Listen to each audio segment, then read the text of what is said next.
సాగులో మన దేశం ఉత్పత్తి, వాడుక, ఎగుమతుల్లో ప్రథమ స్థానంలో ఉంది.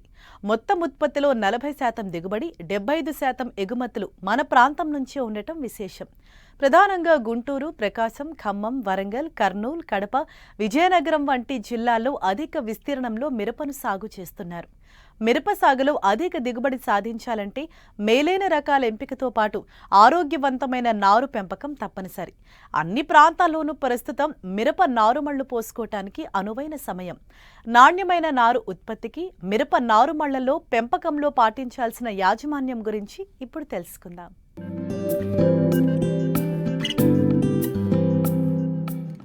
భారతదేశంలో మిరప ఉత్పత్తికి మన ప్రాంతం పేరుగాంచిందే. మిరపలో జాతీయ సగటు దిగుబడి హెక్టారుకు 1.5 టన్ను ఉండగా మన ప్రాంతంలో అది 3 టన్నులుగా ఉంది. అయినా సాగు ఖర్చులతో పోలిస్తే ఈ సగటు దిగుబడి తక్కువనే చెప్పవచ్చు. మేలైన యాజమాన్య పద్ధతులు పాటిస్తే ఈ దిగుబడిని మరింత వృద్ధి చేసుకునే అవకాశం ఉంది. ప్రస్తుతం రైతాంగం మిరప నారుమళ్లను పోసుకునే పనిలో ఉన్నారు. ఈ దశలో అధిక దిగుబడినిచ్చే మిరప రకాల ఎంపికతో పాటు నాణ్యమైన నారు ఉత్పత్తి అనేది సాగులో కీలకమైన అంశం. ప్రాంతాలకు అనుగుణంగా ఆయా ప్రాంత వాతావరణ పరిస్థితులను బట్టి శాస్త్రవేత్తలు అనేక మిరప రకాలను రూపొందించారు. వీటిలో ప్రధానంగా G3, G4, G5, CA 960, CA 1068 వంటి రకాలతో పాటు గుంటూరు జిల్లా లాం ప్రాంతీయ వ్యవసాయ పరిశోధనా స్థానం నుంచి విడుదల చేసిన LCA 200, 235, 206, LCA 305, 334, 353 వంటి రకాలు రైతులకు అందుబాటులో ఉన్నాయి. వీటితో పాటు ఎగుమతి ప్రాధాన్యత కలిగిన పాప్రికా మిరప రకాలు కూడా రైతులు సాగు చేయవచ్చు. మన ప్రాంతంలో ఎక్కువగా వివిధ ప్రైవేట్ హైబ్రిడ్ మిరప రకాలు ప్రాచుర్యంలో ఉన్నాయి. రైతాంగం వర్షాధారంగా నీటిపారుదల కింద 2 విధాలుగా మిరపను సాగు చేస్తున్నారు. కొంతమంది రైతులు మిరపను మొదట్లో పచ్చి మిరప కోసం పెంచి 4-5 కోతలు తీసుకున్న తర్వాత చివరి కోతలను ఎండు మిరప కోసం వదిలేయడం జరుగుతోంది. వర్షాధారంగా సాగు చేసే ప్రాంతాల్లో ఎండుమిరప సాగు 1-2 కోతలకే పరిమితమవుతుంది. అందువల్ల రైతులు ప్రాంతానికి అనుగుణంగా అధిక దిగుబడినిచ్చే మిరప రకాల ఎంపికలో తగిన జాగ్రత్తలు తీసుకుని నారుమళ్లు పోసుకోవాలి.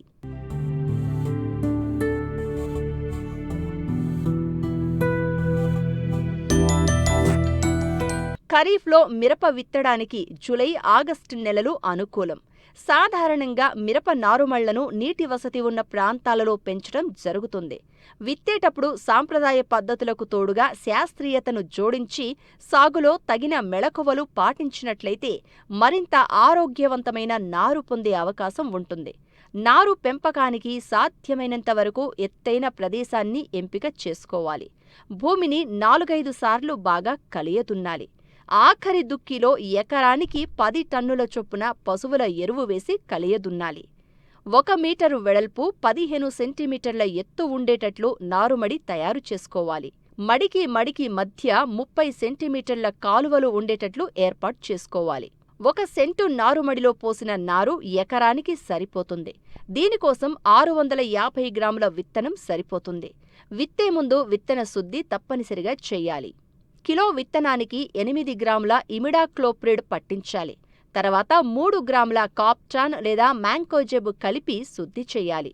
దీనివల్ల నారుమడిలో 20 రోజుల వరకు రసం పీల్చు పురుగులు, విత్తనం భూమి ద్వారా ఆశించే శిలీంధ్రపు తెగుళ్ల బెడద తగ్గుతుంది. ఇవే కాకుండా జీవ శిలీంధ్రమైన ట్రైకోడెర్మా విరిడిని 5 గ్రాములు కిలో విత్తనానికి పట్టించి విత్తుకోవచ్చు. నారుమళ్లు తయారు చేసుకున్న తర్వాత విత్తనాన్ని వరుసల్లో విత్తుకోవాలి.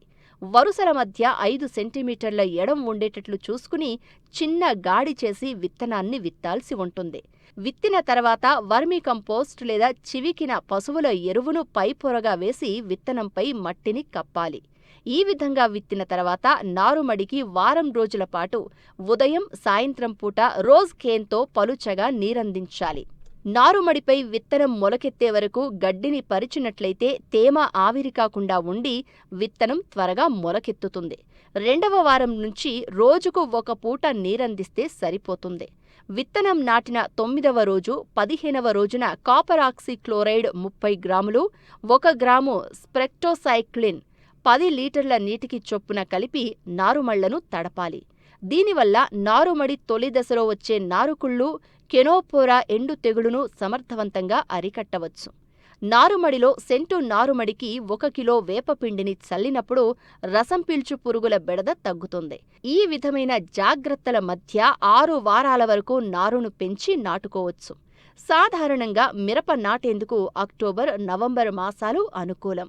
ఆగస్టు 2వ పక్షంలో నారు పోసినట్లయితే అక్టోబరు మొదటి వారంలో నారు అందివస్తుంది. 42 నుంచి 45 రోజుల వయసున్న నారును నాటడానికి ఉపయోగించాల్సి ఉంటుంది. కనుక రైతులు నారుమళ్ల పెంపకంలో తగిన జాగ్రత్తలు పాటిస్తే ప్రధాన పొలంలో నాటిన తర్వాత మొక్కలు ఆరోగ్యంగా పెరిగి రైతులు ఆశించిన ఫలితాలు పొందవచ్చు.